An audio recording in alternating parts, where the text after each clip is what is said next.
They say that if you take something from one source, it's plagiarism, but if you take something from multiple sources, it's research. This attitude has kept the professional wrestling industry alive since the 1800s. And in that spirit today, we're playing the role of Dr. Frankenstein and creating a monster. The good kind of monster, like Vader or Bam Bam Bigelow. The people at 2K Sports are working diligently on WWE 2K22 as we speak, and as terrible and truly disheartening as 2K20 was, everything we know about 2K22 so far has been quite heartening. It is encouraging, to say the least. So, in the same way that a young Ric Flair borrowed Nature Boy Buddy Rogers' gimmick and grew it to unforeseen heights, we've drawn up a list of things we'd love to see WWE 2K steal and patch together, like the WCW roster in the late 1990s. Okay, that's enough wrestling jokes. We're Operation Sports, I'm Matt Ederer, and here are 5 things WWE 2K22 should steal from other wrestling games.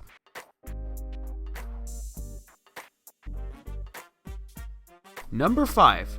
Chaining moves together, like Wrestling Empire. I think we're at the point where the actual in-ring product of professional wrestling in 2021 has far outpaced any wrestling video game on the market. Especially tag team matches or lucha matches, where there are so many different stunts and different counters, reversals, and the flow is so fast that no video game out there can really match it. One game that actually feels surprisingly fresh in this regard is Wrestling Empire on the Nintendo Switch. Wrestling Empire has numerous flaws, and it's an acquired taste, for sure. But one thing Wrestling Empire does really well is its flow of moves. You can pop in and out of power bombs, suplexes, and top rope moves. You can chain grapples into submissions, or even your finisher. You can fly through tables without pre-existing animations locking you in, and you can stack weapons on top of each other and explode out of the ring. I'm not saying we need explosions in WWE 2K22, but in Wrestling Empire, you can actually create some truly insane and unique moves, some crazy stunts, perhaps accidentally. For all its faults, Wrestling Empire gives the player a dynamic and wild experience, an element of creativity that has been lacking in the 2K series for some time. Number 4. Create a move or movecraft from the old SmackDown games or Fire Pro. In the same vein as number 5, part of what makes Fire Pro Wrestling World infinitely replayable is the movecraft mode, where dedicated players have made some truly stunning wrestling moves over the past year or so. Also some ridiculous garbage. Now, movecraft is extremely complicated. I, for one, am not ashamed to let you know that I have no idea how to use this tool, nor do I wish to ever sink the time into learning it. But a less complicated version of the movecraft mode was featured in WWE SmackDown games 3 generations ago now. If we could do it on the PS2, we definitely should be able to do it on PS5. Allowing users to create and upload moves would go a long way toward freshening up the gameplay of 2K22 and help it feel more modern. It would also lead to a ridiculous and heretofore unseen level of spam when playing WWE 2K22 online. But hey, that's the price you pay when you play a wrestling game online. There's gonna be some spam. I say open it up, full Wild West. I want every match to start with a 360 front flip super kick.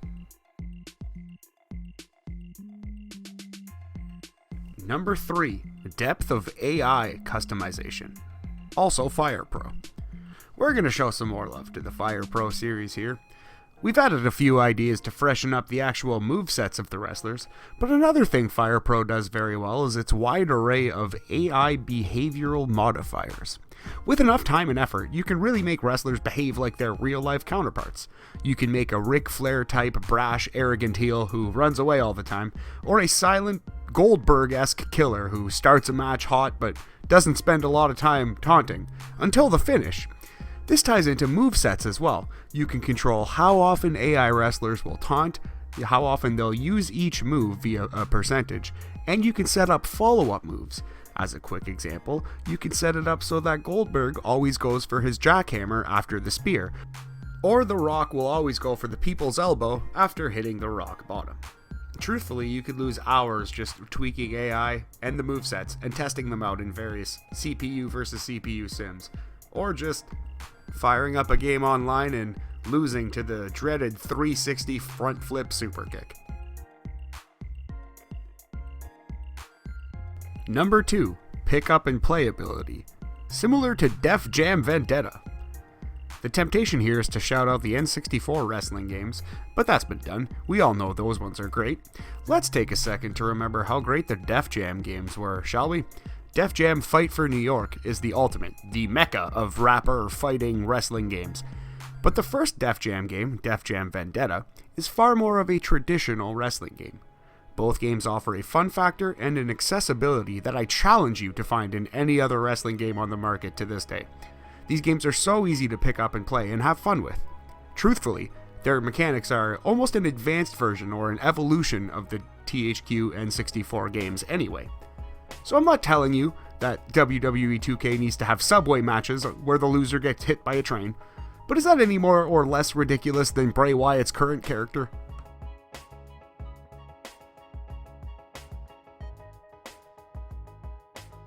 Number 1, GM Mode. Raw vs. SmackDown games. This is another PS2 idea that should have come back 10 years ago. Unfortunately, it seems as though we are not getting a GM mode in WWE 2K22. To be fair to them, they've put a ton of work into this game. It still looks like it's going to be good. That's fine, whatever, yada yada. I have a compromise. That would be a good way to try out a few concepts on 2K22 that could develop into a standalone mode in future games. All they have to do is add a dynamic attendance element to WWE Universe mode and have unlockables tied to various venues and statistical goals based on attendance. That's it. That's all they need. Not only would that one little trick spice up Universe mode, but it would give players clamoring for GM mode a much needed shot of GM methadone. If I'm producing good shows with entertaining matches and feuds, my attendance goes up. If not, it goes down. Unlockables could come in the form of different arena skins, pyro options, theme songs, wrestlers, weapons, what have you. For some fans of Universe mode, they might not even notice, but some fans of Universe mode would take the time to say, book a show that breaks 10,000 fans in Philadelphia to unlock the ECW arena, or book a show that breaks 20,000 fans in Atlanta to unlock the WCW Nitro arena. Just by adding a dynamic attendance counter and a few minor unlockables attached to attendance, you could throw a coat of paint on this Universe mode that from a distance would make it look like GM mode. I refuse to believe this couldn't be done. There was dynamic attendance on Madden games in the PS2. For years in the wrestling business, what's old has become new again, and 2K, if you're gonna steal anything, make it GM mode or those little carts that the wrestlers used to ride down to the ring at WrestleMania. I think we can all agree. Those are the two things we want back the most from the past of wrestling. That's going to do it for us today at Operation Sports, but keep it locked here for the best content in all of sports gaming. Got Prince keeping us posted on Esports Boxing Club every few weeks as we patiently await a release date for what is fast becoming the most anticipated game in the entire genre. We have the hardest working man in sports gaming, Brian Mazik, letting us know what's going on in the world of sports and video games. We have some awesome writing on the website every day, reviews, updates, opinions. And if you liked me, well, my name is Matt Ederer, and you can hear more of me every week or so here at Operation Sports on the YouTubes, or over at Sunday Night's Main Event Radio, where I host the NXT Talk podcast every Wednesday morning with my good pal Boris Aguilar. Check that out on Patreon every Wednesday. Thank you very much for watching, everybody. Stay safe out there. Bring back GM mode.